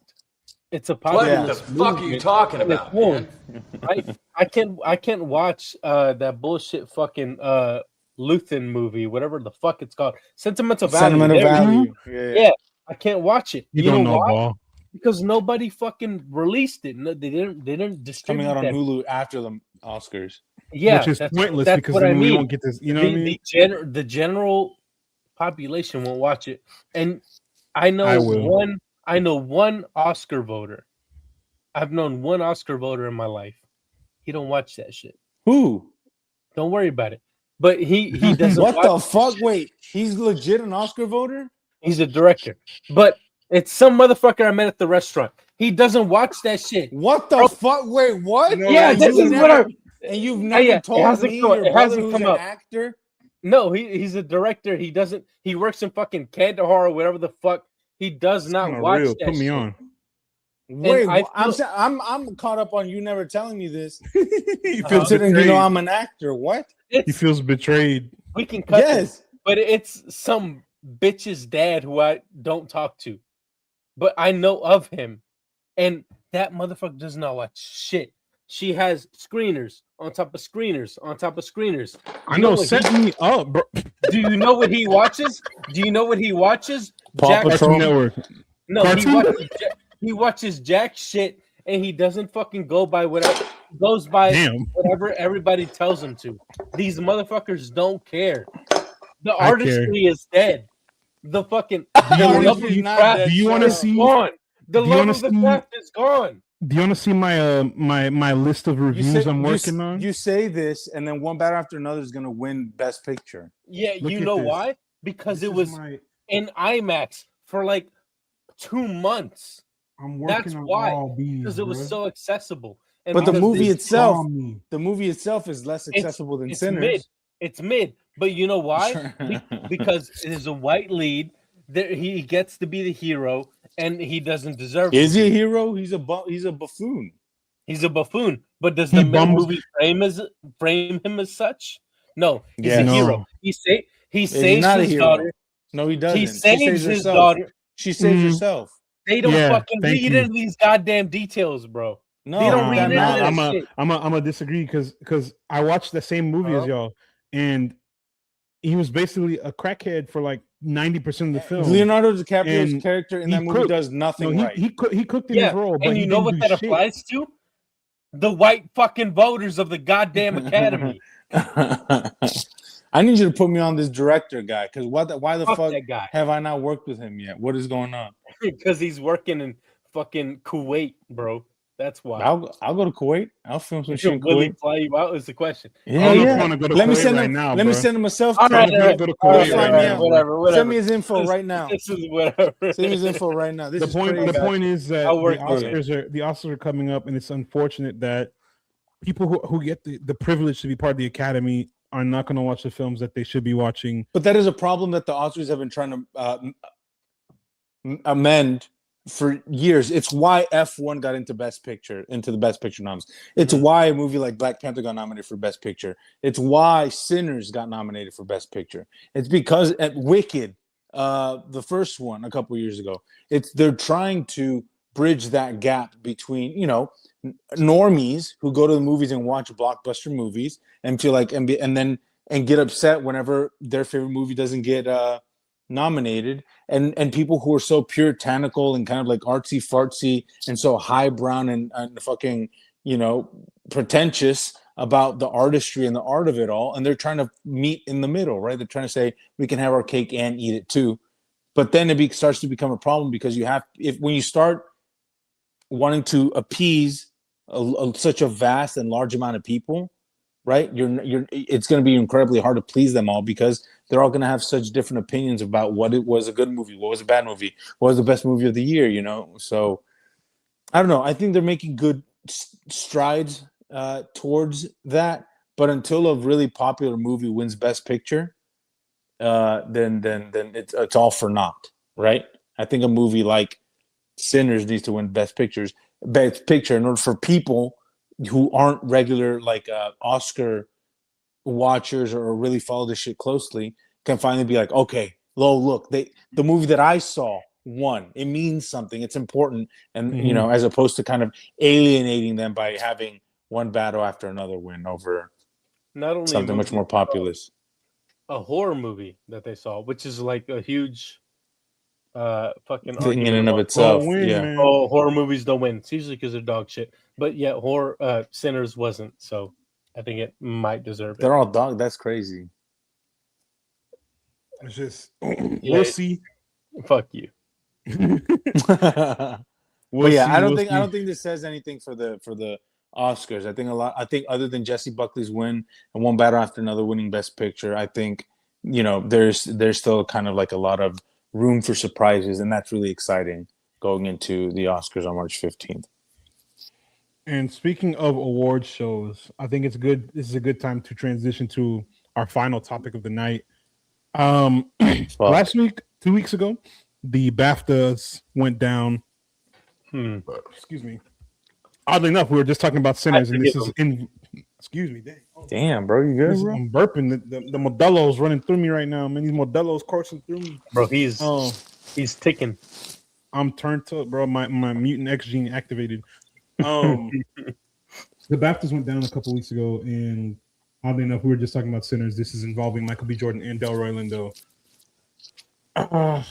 So basically, what happened? They were up there, you know, giving speeches, presenting, and talking, and a racial slur that I won't say on this camera for now. I'll say The N word. It was the N The word. hard R. Yeah. I said it. You know, say the cool. I think it's version. important. I think it's important to state it because it's important to talk about the gravity and the severity of the slur that was used. Yeah, and we later found out it was said by someone who has Tourette's syndrome. Luis, can you give me the correct name? give me 2 seconds. I don't have enough. I forgot. I don't know how to pronounce it or say it, but I know I saw it online. I don't want to butcher it. Basically, the individual who said it had Tourette's, and it wasn't done in an intentional, malicious manner. For those of you who don't know about Tourette's syndrome, you cannot control your tics. You cannot control the things that happen to your body, to your mind. There's sometimes words and actions get you do something or say something that's completely out of your control. Has nothing to do with you as a person, who you are, your character, you know, what you believe, your values, etc., etc. So with that in mind, when this went down, at first we didn't know who said it. Once it was revealed who said it and what their situation was, at that point, I started to understand what was going on. Okay. Now, I think, you know, obviously, go, sorry, keep going. I was going to say, obviously, as a black man in America, let me rephrase, as a black man in the world today, a world that judges you by the color of your skin, that hates on you for just existing. And as us here at this podcast, a majority, you know, black and brown podcast, we have heard slurs thrown at us throughout our years of life. We know the feeling of being called the hard R or whatever slur, whatever. So I'm not going to start listing all slurs. You start saying slurs. Yeah, that's crazy. So we call this, that. No, like I've been called all types of things, and you know it.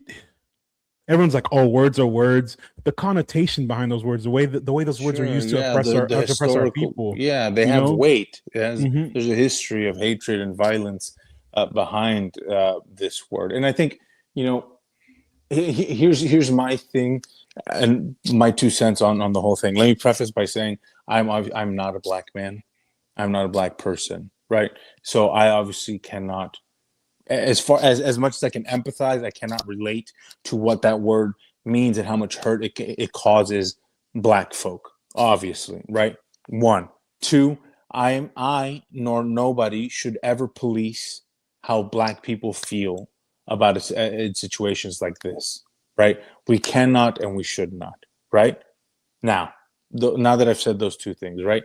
Black people have every right to feel the way that they felt in that situation, right? that is horrifying and that is traumatizing and that is terrible, right? To be in a room where you're supposed to be being celebrated and being honored, and then to hear slur being shouted out multiple times, I understand that. That is horrifying, that is terrifying, and you have every right to feel the way that you do, right? That does not mean that we should then enable ableism in response to that, right? I think that this conversation is incredibly nuanced, and I don't have a disability, nor am I black, right? So maybe my 2 cents mean fuck all in the grand scheme of this conversation, right? But I think two things can be true, and I think that is what a lot of people are missing, right? I think you can empathize and feel bad and feel horrified that all the black people in the room, and especially Michael B. Jordan and Delroy Lindo, were put in that situation, right? But at the very same time, you can feel that what's his name, Jonathan Davis, John Davidson. I was gonna pull it up. That John Davidson was also put in that situation, right? And I don't think it's fair that because of people's lack of understanding of what Tourette's syndrome is and what coprolalia is, and because of ignorance, that we then start being ableist and start attacking him, and then start saying that horrific shit like maybe he shouldn't be in the same room as us, and start threatening violence against him and stuff. Like, I think, these two things can be true. I think it is two marginalized groups experiencing, discrimination and kind of like violence towards them in completely different ways, right? And again, it's nuanced, and there's a lot of it's complicated and it's difficult, right? And black people have every right to feel the way that they do about it, right? But you must also understand that he has a disability, right? A disability that not a lot of people know about, right? And then I think that is important context when when discussing this particular specific insular situation, right? An incident, right? Is that he was also not put in a position that was and to expect him and demand of him that he should not be present at these places and at these that's incredibly ableist and discriminatory against him. And the movie that he made, that he was there promoting, that was about his life, is to bring to light precisely the horrors and the difficulties that a person with Tourette suffers, and kind of how that can complicate your whole life and your whole thing. Now, that being said, I think the problem lies with BAFTA, with the BAFTAs organization and BBC, 100%. hands down. It's their fucking 100%. fault that Delroy and Michael were put in that situation, and that, what's his name, Jonathan? John Davidson. That John Davidson was also put in that situation. I'll take it a step further. I read that they put a microphone in front of him. So if you know that someone has a condition where they cannot control what they say, and they're going to shout horrific things. And again, this is not a reflection of Mr. Davidson's character, him as a person. I have his statement pulled up right now. He's expressing extreme regret for what happened, but he's not apologizing for the fact that it's something he can't control, and I can totally understand. And I'm in a unique position. One, not just as a black man and as an aspiring actor who wants to be in these spaces. I know people who have Tourette's, so I understand. Once I found out what was happening, it makes so much sense, and it clicked like that. And I was like, as a black man, when you hear that any slur is being said, as a black person, I should say, when you hear any slur being said against people who look like you, your immediate reaction is, I'm about to fuck you up. Like, what's going on? I'm like, what's going on? Of course. But of course, as I've gotten older, I've learned to analyze and assess situations, get the details first before I form my opinion, my reaction. And just hearing how, even if you didn't, I think that would be a totally valid response. Yeah, but I'm saying, like, you just taking a minute to understand what was going on, it can save you from a world of making the wrong statement, saying the wrong thing, and further creating more hurt in this whole situation. It's already bad enough that it happened, and he's trying his best to put out fires that BAFTA and BBC should fucking be doing, be putting out right now. This is not 100% guilty. And I've read his statement twice now. I'm like, you know what? he seems like a really nice guy. He seems like he's trying to fix something that he shouldn't have to fix on his own. And look, and again, It's just a shame and, that and, this is and the I world get it, and we're we're in. focusing on him a lot too. Like I think it's really important to highlight and understand like that there was black people in the room when that word was said, and it was said multiple times, and we understand the context and the history of it, and the hurt and the pain that it could cause, and people's reactions to that are incredibly valid, and we cannot police how they feel, right? But like I said before, because the situation is very particular and specific, and the context of it is very unique. Black History Month going on too. I know, to start, trying to incite like violence against disabled people because of a lack of understanding, right? Which I think is where it stems from, not because I think black people are violent or whatever crazy right-wing bullshit you're seeing on the internet, right? I think it's because it comes from a place of most people being ignorant about Tourette's and what this disability can do, right?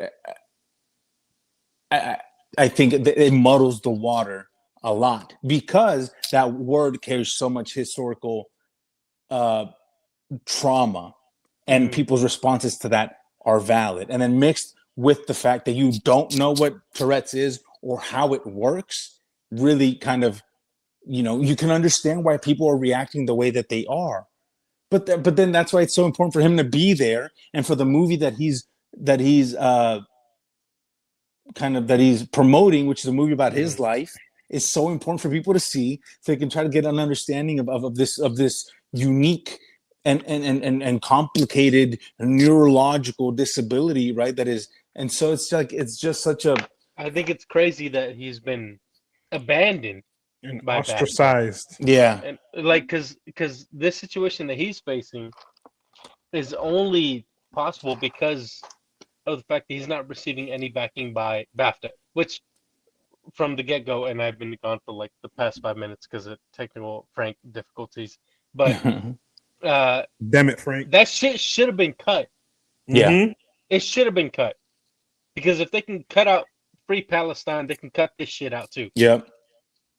And cut whatever you want, but god damn, you couldn't cut this. You can cut a slur. Exactly. You couldn't cut a disabled man saying some shit that he didn't want to fucking say. And black people being exposed.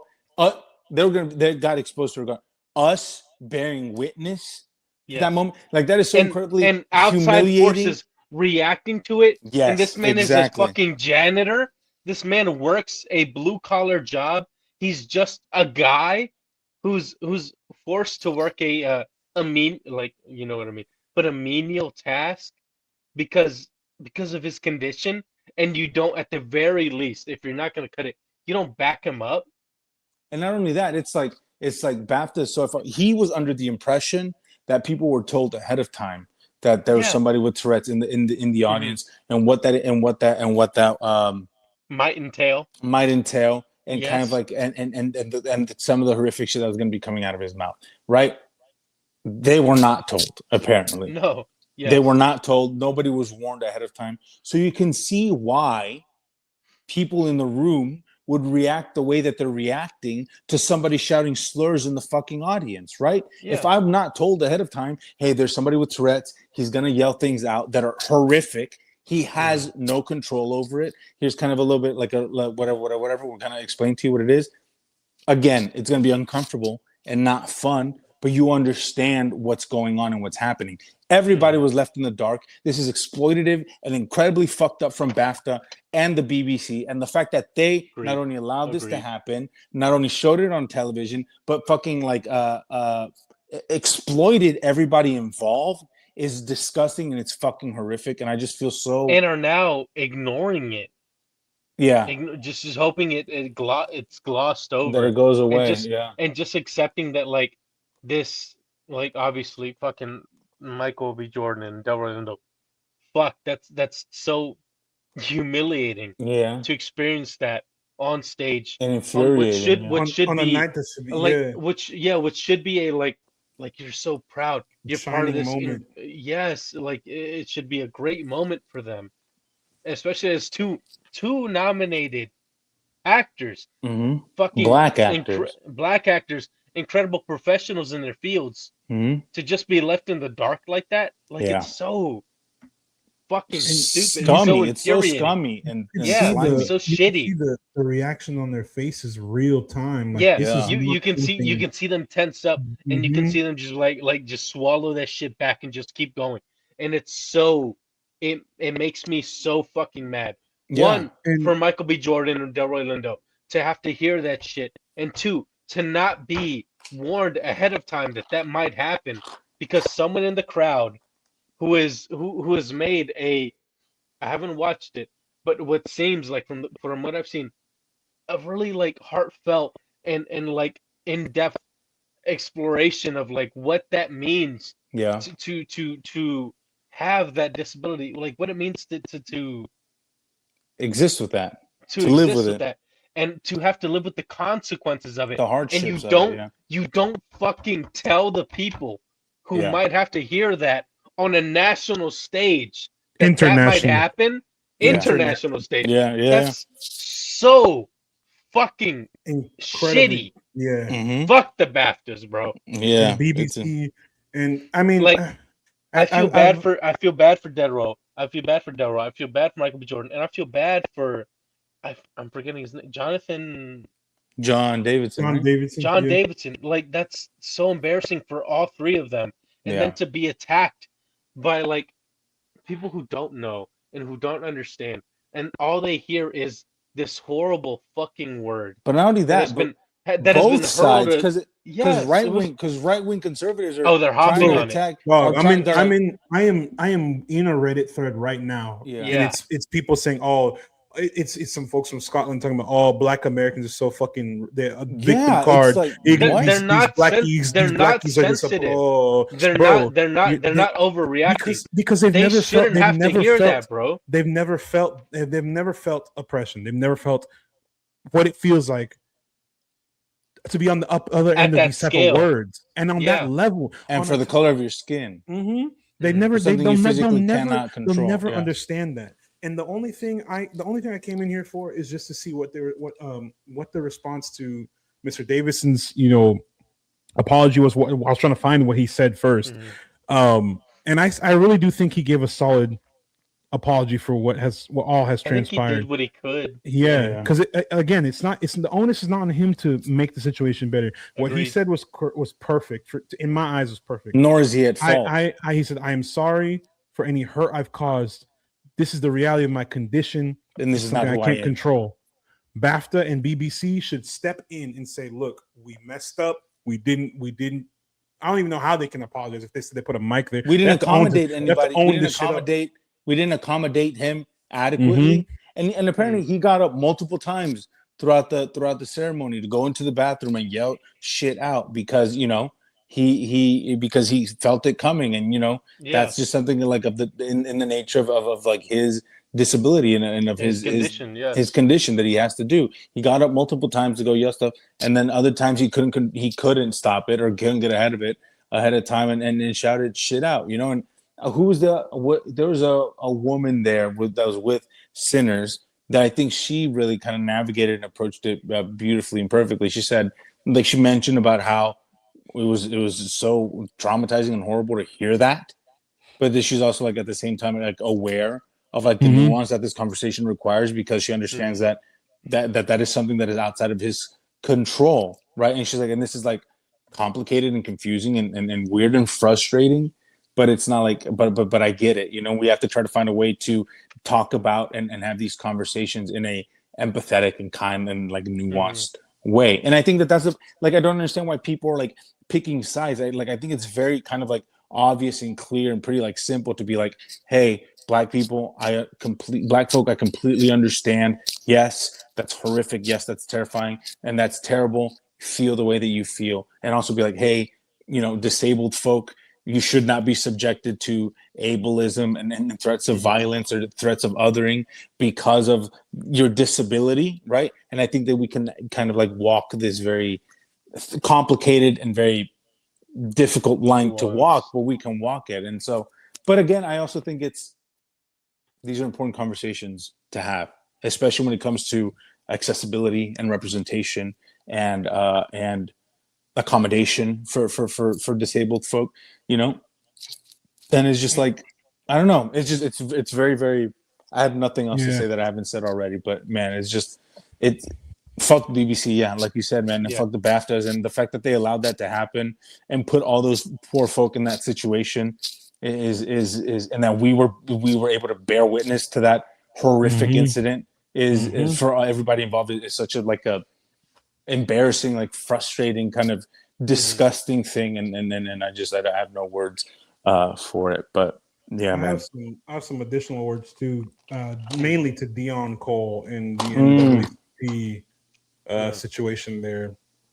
You speak on it. I feel like Yeah, we gotta keep quiet. Yeah. I'm about to go in, man. Hold on, let me get this Modelo in me real quick one more time. So Dion Cole was a host for the NAACP awards, And which happened after the BAFTAs.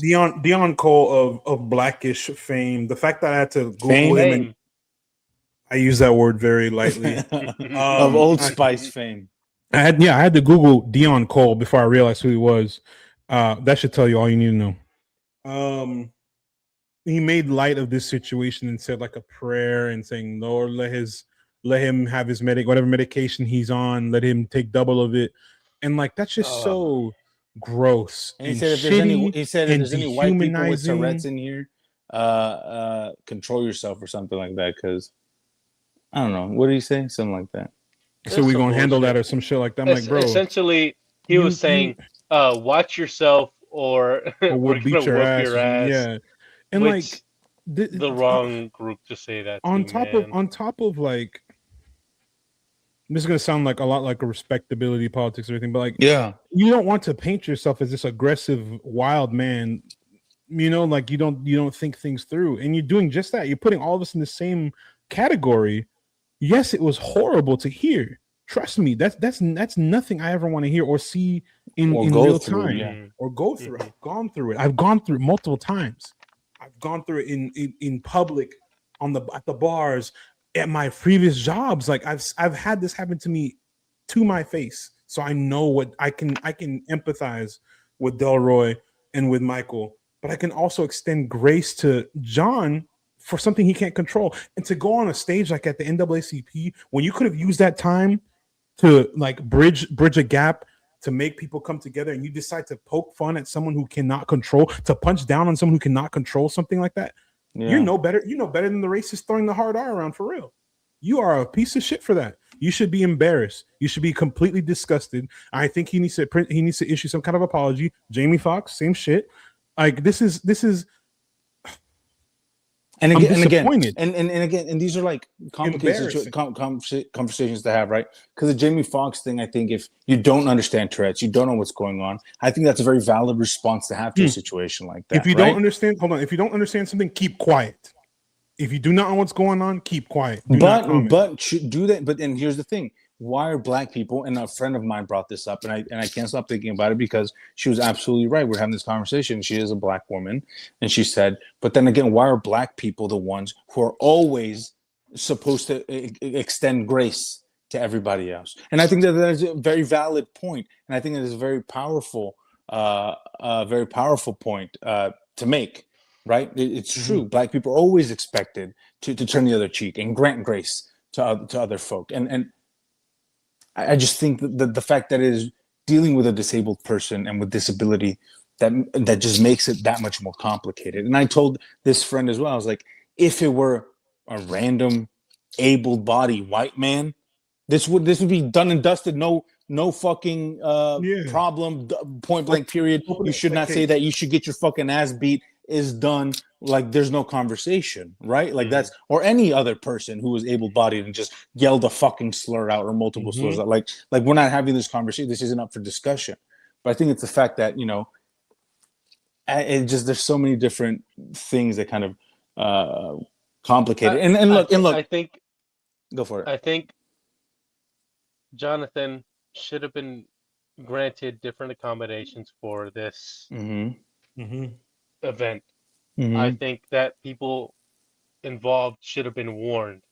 I think that if it happened, it should have been cut, and that the only only fucking party in this event that can be blamed and should be blamed is the BAFTAs and the Yeah. BBC Yeah. for British not bullshit channel. being for not being uh transparent, Yeah. for not being honest, And being for exploitative. not protecting people that should be protected. Yeah. Because that shit, that's so fucked up. Like, and I mentioned this before the podcast. I grew up with a guy who had Tourette's. He would say some wild shit Yeah. during class, and during geometry, I'd hear Beaner, and I'd be like, oh, I'm like, who said that? And I was like, oh wait, it's him. Yeah, all right. Who cares? Because he can't control that. Jonathan can't control that. And not who cares. I mean, I think you having a visceral response to that is kind of No, indicative of the fact but what I like, mean oh, is, I'm used to it. I Yeah. was warned ahead of time. Mhm. I You're didn't aware. care. I didn't care because I knew, and knowledge is power in this situation. If Delroy Lindo and Michael B. Jordan and every other audience member had been warned, I'm not saying they wouldn't care, but fuck, No. they would at least There'd understand. be a Yeah. understanding. And here's the thing. And here's why representation is so important, right? And hopefully this situation which is what I swear the Netflix movie that he produced and is about his life is about. It's about understanding. It's about It's knowing about what this exact situation right Yes. here. Exactly. And what I'm saying is, as horrific as this whole situation was, hopefully, Some good comes best of case it. scenario, some good comes of it in that people try to educate themselves about Tourette's or try to learn a little bit about it. And that's why it's like accessibility and exposure to people who are different from you, right? And in every sense of the word, every sort of minority group, and representation is so important so that situations like this are better mitigated and better handled and less like aren't as like a shocking a thing. Because even if you didn't grow up, you were lucky in the sense that like, or that you grew up with somebody with Tourette's and you were exposed to this, you knew what to expect, you knew how to handle a situation like that. Most people do not, right? But it's like, but that's only going to get worse if we don't allow these people into people with disabilities into these rooms. We do not allow them. Keep allowing people to just go up and say, hey, if you say this shit, and like just people who don't understand this neurological condition, this shit that they can't control, if they just go up and say, oh, we're gonna beat your ass if you say this, that's horrible. That is the worst step that they could take in this situation. And look, and we said earlier in the episode, we think that you're allowed to joke about everything, and then we think that you should make fun of everything. So it is, so I understand. There's some areas where. So I understand people being like, but you guys said you can make fun of everything, so why can't Dion Cole make fun of Tourette's and that guy, who said what he said and whatever, he was just joking with a joke. I get that. I understand, and it is, and yes, maybe it is coming as pretty hypocritical of us to say, hey, we think you can make jokes about anything, and then be like, well, you can't make jokes about that. I understand. I totally get it, and but that's just how I feel about this one particular situation. Matters in this situation. Yeah, for sure. One thing, if like, I don't even know what example to use, because like, what example can I use? This is not so. Like nothing. There's like I said earlier, I'm in a very unique spot where I know about Tourette's. So once I found out the backstory, I was like, there's nothing. It's obviously something to be upset about, but there's no way to be mad at him for something he can't control. It's okay to be upset at the situation, but not at him. Exactly. That's the point I want everyone to understand. I want everyone to like do research into what Tourette's is and how it affects your body verbally, physically, your brain. Imagine you bump your head. Imagine you're in a traumatic car accident. You bang your head, TBI. Now your brain's rewired. You develop something that one's never going to go away. Two, you cannot control. Mhm. I want people to understand that this is something they've been born with. They're born with and live with for their entire lives. But then here's the thing, bro. It's like people have intrusive thoughts all the fucking time. We all know what intrusive thoughts are, Mhm. right? Mhm. You're Your, just like, your brain, your filter, now, your mind is that filter. now imagine not being able to control Mhm. or regulate that. Exactly. And whatever intrusive thought, the most horrific thing that you could possibly think or say in any situation, you just say, because you are not able to regulate that. That's horrible and that's terrible. And look, we've talked about this for forever. We hope we've offered a nuanced, take and an empathetic and respectful kind of like take on the situation. But I do think it was very important to talk about, because it was a very big thing and it involves, a lot of things that we're like passionate about: movies, TV, representation, equity,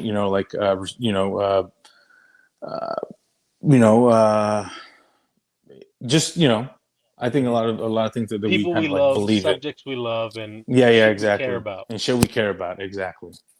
Yeah. So, with that said, my final word for this week's episode: take time to try and process and understand things. Learn about, if it's something you don't know about, learn about it so you can better understand and better educate yourself. That will make you all around a better person too. You'll be able to interact with more people that you haven't met yet. If you come across a situation in the future, you know how to handle it. Treat people with kindness, treat people with respect. Remember that Black Lives Matter. That's right. Free all oppressed peoples, all the bullshit going on in this world right now. We'll not get too deep into it because we're at the end of the episode. But next week, I promise you, we'll say some shit because we're bound to see something new develop. I'm probably gonna get a Twitter notification here in a minute. Free all oppressed people. Just I want the world to be a better place. That's at the end of the day, and it starts with you. Yes, you viewer or listener, making that change in yourself. In order to make that change, you gotta look at the man in the mirror. Go and fucking do it. The man in the mirror. If we could play music, I'd have played that at the end, but we're gonna get copyrighted, so I won't. But with that being said, we appreciate y'all tuning into another epic episode of Cinestro Core. Love y'all checking in with us here. Checking with our homies who are at the backstage experience. Got a lot of cool shit going on, man. I love seeing their posts every day. Dave and Jonathan have been working tirelessly. I will see if I can get them plugged in and come here and drop by and just explain it. I need David to say something too, but he's been so busy, so we'll keep pulling his leg until he can get on here. Speaking of following our friends, follow AZ at Tari Singo on all platforms. Should be on the streams right now on the YouTube. He's also on Twitch, twitch.tv/Tari Singo. Check in with him. Got the streams coming up. And we also are on Twitch too, twitch.tv/Cinestro Corp. We're getting them there, man. We've done 2 streams now. It's kind of fun. Shit's kind of killing it or whatever. Kind of Watch cooking, out. so We're in our check in with streamer us. era. Like we on our Hassan Piker era. Hasanabi shit. Hell yeah, Hasanabi, have me on. On our Kai Cenat shit. Who's gonna be in that new scary movie, by the way? Oh my goodness. Who knows? Anyways, Kai No one Cenat. Follow us also at Cinestro Corp, all platforms. We're trying to grow our accounts again and keep this community growing. We love all y'all. Keep tuning in, and until next time, peace, love, and we'll see you at the movies. Adios. We're